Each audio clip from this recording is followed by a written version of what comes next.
Selamat siang buat kita semua. Kita mengucap syukur kepada Tuhan Yesus, Bapa kita, karena siang hari ini kita masih diberkati oleh Tuhan Yesus, Bapa kita yang luar biasa. Terima kasih Bapa untuk berkat kesehatan yang tidak bisa dibeli dengan apapun. Siang hari ini aku bikin videonya karena tadi pagi nyiapin sarapan buat suamiku. Jadi aku buat videonya siang. Sekarang kita akan mulai lagi membaca firman Tuhan dan kita berdoa. Bapa di sorga, terima kasih Bapa untuk kasih setiamu. Terima kasih Bapa untuk pagi hari Engkau bangunkan kami dan siang hari kami masih sehat Bapa. Terpujilah namamu hari ini sampai selama-lamanya. Ajari kami Bapa supaya kami mengerti firman Tuhan yang akan kami baca dan biarlah ini menjadi kemuliaan bagi namamu saja.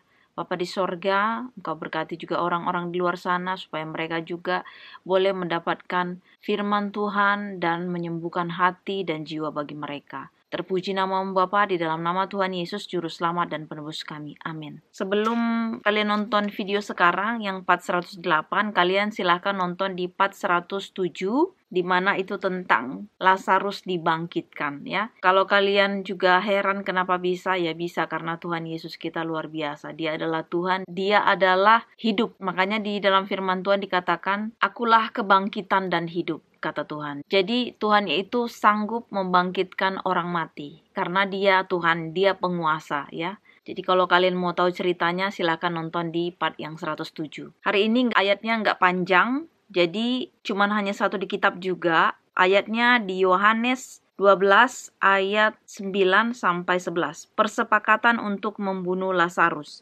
Sejumlah besar orang Yahudi mendengar bahwa Yesus ada di sana, dan mereka datang bukan hanya karena Yesus, melainkan juga untuk melihat Lazarus yang telah dibangkitkannya dari antara orang mati. Lalu imam-imam kepala bermufakat untuk membunuh Lazarus juga, sebab karena dia banyak orang Yahudi meninggalkan mereka dan percaya kepada Yesus. Jadi tadi aku sempat cek apakah orang Israel itu sama dengan orang Yahudi. Jadi setelah aku baca-baca referensinya itu, sebenarnya bangsa Yahudi adalah sama dengan bangsa Israel itu. Dalam artian mereka adalah keturunan dari Abraham, bapak orang percaya. Jadi kalau kita singkatnya itu sebenarnya kalau mau dirunut keturunan itu, bangsa Yahudi itu adalah sama keturunan dari bapak kita Abraham, orang percaya. Jadi Abraham anaknya si Ishak, kemudian Ishak anaknya si Yakub dan Esau ya. Terus si Yakub ini mempunyai 12 anak yang suku bangsa Israel yang sampai kepada saat Tuhan Yesus lahir, dan disitulah sebenarnya kalau mau dirunut, Yesus itu lahir dari suku Yehuda juga ya, karena dikatakan selalu waktu orang-orang ya memuji Tuhan Yesus, waktu orang buta juga memanggil Yesus, "Yesus anak Daud, kasihanilah aku." Jadi Daud itu kalau kita baca juga itu dari suku Yehuda. Jadi Yesus sebenarnya itu sama dengan orang Yehuda itu, karena waktu itu kepala-kepala imam jatuhnya itu sudah dipegang oleh suku Yehuda. Kalau kita baca sebelumnya sebenarnya suku Lewi yang ada di kepala-kepala imam pada masa Musa itu ya. Tapi setelah bergeser, akhirnya jadi semuanya itu dari keturunan Yehuda, kepala-kepala imam, rumah-rumah, ibadat. Itulah kenapa dia terpecah, dalam artian mereka itu sebenarnya satu induk dari satu bapak lah, dari Abraham keturunannya seperti itu. Setelah mereka itu terpisah, dalam artian mereka adalah satu bapak tadinya, kemudian dari keturunannya udah berpecah, kemudian si suku Yehuda ini menganut Yudaisme, ibaratnya jadi agama gitu. Nah, yang lain kalau kalian baca itu dari silsilah yang 12 anaknya si Yakub itu, mereka terpecah menjadi katanya 2 kerajaan ya. Pada saat sudah terpecah-pecah ya, kalian pasti kalau ngikutin kerajaan itu ceritanya pasti ngerti lah ya, karena pembuangan ke Babel itu dimana disitulah bangsa Israel itu memang udah kayak terpecah-pecah ya, berserakan. Makanya dibilang Yesus itu datang untuk mengumpulkan semua orang, anak-anak yang artinya anak-anak Tuhan yang terpisah, tercerai-berai. Makanya dia mau dikumpulkan seperti induk ayam katanya. Nah, ketika si orang-orang dari keturunan Yehuda menjadi mereka besar seperti pada saat itu ya, mengepalai rumah ibadat, mereka jadi ahli-ahli Taurat dan sebagainya, dan mereka itu jadi seperti kayak kelompok-kelompok jadinya, seperti mereka itu kayaknya sebenarnya kayak bukan satu darah gitu dari keturunan ya, satu apa ya dibilangnya, satu bapak tadinya. Jadi mereka itu orang Israel sama bangsa Yahudi itu kayak terpisah gitu, padahal tadinya mereka itu satu keturunan lah kita bilangnya. Dan Yesus pun dari suku Yehuda, walaupun memang kita udah tahu ya, Yesus bukan dari hubungan suami istri Yusuf dan Maria. Yesus lahir itu dari Roh Allah yang berada atau yang masuk ke dalam rahimnya si Maria, bukan dari secara biologis si Maria itu mengandung, tapi dalam silsilahnya itu ibaratnya kan dia dilahirkan dari Maria, ya pinjam rahim ya ibaratnya. Yesus itu bukan dari dunia ini, dia dari surga. Karena dia mau ke dunia ini menjelma menjadi manusia, caranya ya harus lahir dari seorang wanita. Jadi ya dilihatlah dan terpilihlah Maria menjadi ibunya karena dia adalah perawan suci ya, dan dia sangat diberkati oleh Tuhan ya, karena dia juga ibaratnya wanita yang benar-benar menjaga kehormatannya dan sebagainya ya pastinya, karena Tuhan melihat hatinya ya. Terlepas dia bukan ini dan itu dan sebagainya, tapi yang pasti dialah yang terpilih. Kadang-kadang di sini ada guruku yang bilang inilah. Kita nggak tahu pastinya yang dari informasi sana, yang sini gitu. Yang pasti secara menurut imanku, aku mempercayai Injil ini, imanku di sini gitu. Dan untuk keraguan-keraguan, kita bisa langsung doa sama Tuhan, kita dikasih pencerahan nanti pastinya.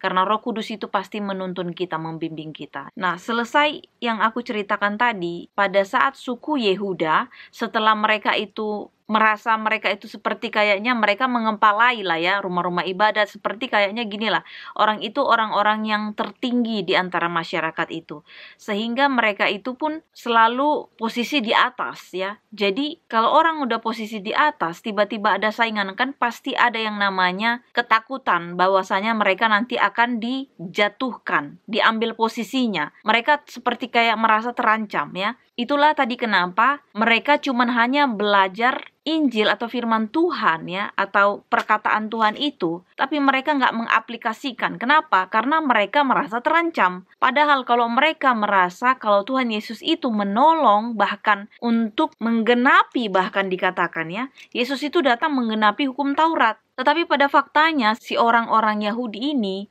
merasa terancam karena keberadaan Tuhan Yesus. Itulah dikatakan di sini, bangsa ini memuji namaku tetapi hatinya jauh daripadaku. Berkali-kali Tuhan Yesus selalu bertentangan dengan orang-orang Yahudi pada saat itu, yang sebenarnya notabene mereka adalah, kalau secara keturunan mereka itu sama-sama dari keturunan Yehuda. Tetapi ya itulah faktanya ya. Karena bangsa Yahudi ini hanya belajar, bicara tentang ini, tentang itu firman Tuhan, tapi mereka tidak mengaplikasikan. Itulah perbedaannya. Sampai di sini, ketika Lazarus yang kembali lagi notabene dia sudah mati 4 hari dan ibaratnya udah busuk sampai Marta aja, Tuhan sebelum si Lazarus dibangkitkan dia udah mati 4 hari, pastinya udah bau. Tetapi Tuhan mengatakan, akulah kebangkitan dan hidup. Kemudian Tuhan Yesus juga mengatakan, aku sudah mengatakan kepadamu, kalau kau percaya, engkau akan melihat kemuliaan Allah. Jadi bukan hanya kepada Marta ya, sebenarnya kepada kehidupan kita. Kalau kita percaya sepenuhnya dengan Tuhan Yesus,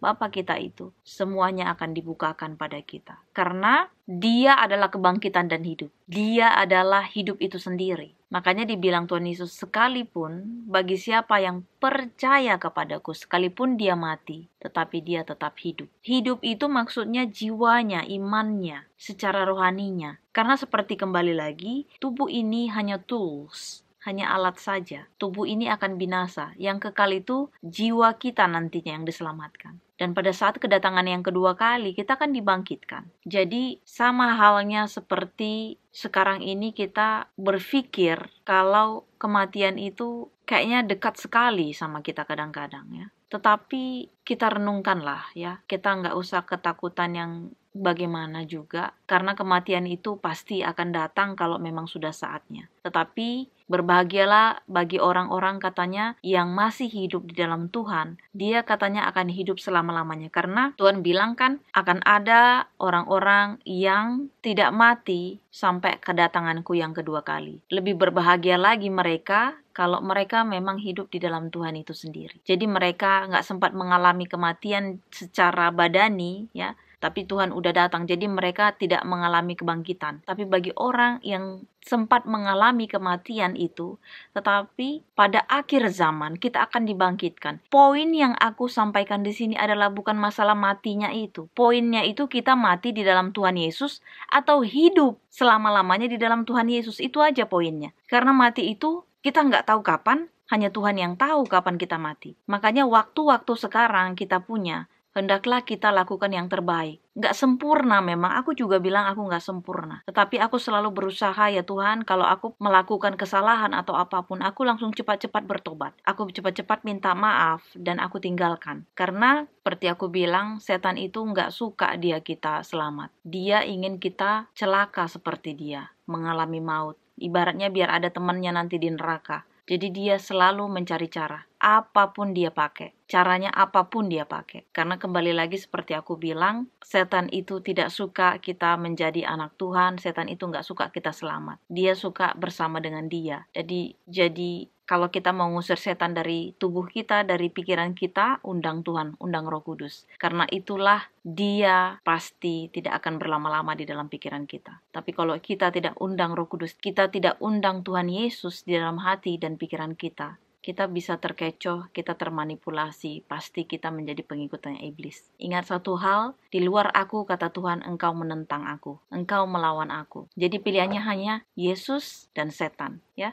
Jadi kalau misalnya kita berpikir sekarang dan kalian nonton kebetulan video aku, cepat-cepat bertobat, jangan lagi tunggu-tunggu besok, jangan undur-undur lagi karena kita nggak tahu juga kedatangan Tuhan Yesus kapan. Kita harus siap sedia, itu aja. Artinya kita standby aja. Jadi kapanpun Tuhan datang kita sudah siap dan Tuhan pun pasti mengatakan, marilah hambaku yang setia. Engkau telah setia di dalam perkara kecil, aku akan memberikan perkara yang besar kepadamu. Jadi inilah doa dan harapan kita. Semoga kita nggak menjadi orang-orang yang seperti ahli-ahli Taurat ini atau orang-orang Yahudi yang malah ingin melukai Yesus, ya malah ingin membunuh Yesus. Dan bahkan orang Lazarus sudah dibangkitkan pun malah mau dibunuh pula lagi Lazarusnya ini. Karena hanya mereka ingin mendapatkan kehormatan terus-menerus, ya. Yaitu tadi karena mereka takut karena bangsa-bangsa pada saat itu akan condong atau menyembah atau mengikut Yesus sementara mereka akan ditinggalkan. Itulah yang namanya setan. Karena dia mencoba untuk mengambil haknya Tuhan, dia mau ambil. Sementara dia adalah manusia biasa. Tapi karena mereka sudah menjadi pengikutnya iblis, mereka juga mau diagung-agungkan terus sama mereka. Ya nggak bisa lah. Mereka juga manusia sama seperti kita, yang kita cuman hanya bisa sembah, yang cuman kita hanya bisa ikuti, hanya Tuhan Yesus, hanya Tuhan kita, Bapa kita, yang di sorga, bukan manusia.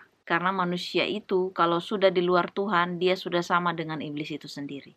Inilah doa dan harapan kita. Kita berdoa. Bapa di sorga, terima kasih Bapa untuk kasih setiamu. Terima kasih untuk pengertian atas firman-Mu mengingatkan kami supaya kami lebih fokus kepadamu bukan kepada manusia. Manusia dapat melakukan segala kesalahan Bapa. Mungkin hari ini kelihatan baik, besok tidak, dan sebagainya. Jika kami hanya fokus kepada manusia, kami menjadi apatis dan tidak percaya lagi kepadamu. Padahal bukan Engkau yang melakukannya, tetapi manusia tersebut. Dan mereka mengikuti ajaran iblis di mana mereka ingin terpisah dari Engkau. Bapa, kami tidak mau terpisah Bapa. Biarlah Engkau tinggal di dalam diri kami masing-masing sampai kedatangan-Mu yang kedua kali. Dosa kami yang banyak Bapa hapuskan supaya jangan terhalang berkat-berkat Tuhan yang akan Tuhan limpahkan kepada kami. Berkati orang-orang yang di luar sana Bapa yang menonton video ini, siapapun mereka. Jamah mereka jika mereka ingin mengenal-Mu lebih baik. Kembalikan Bapa orang-orang atau jiwa-jiwa yang tersesat supaya mereka kembali dan bertobat.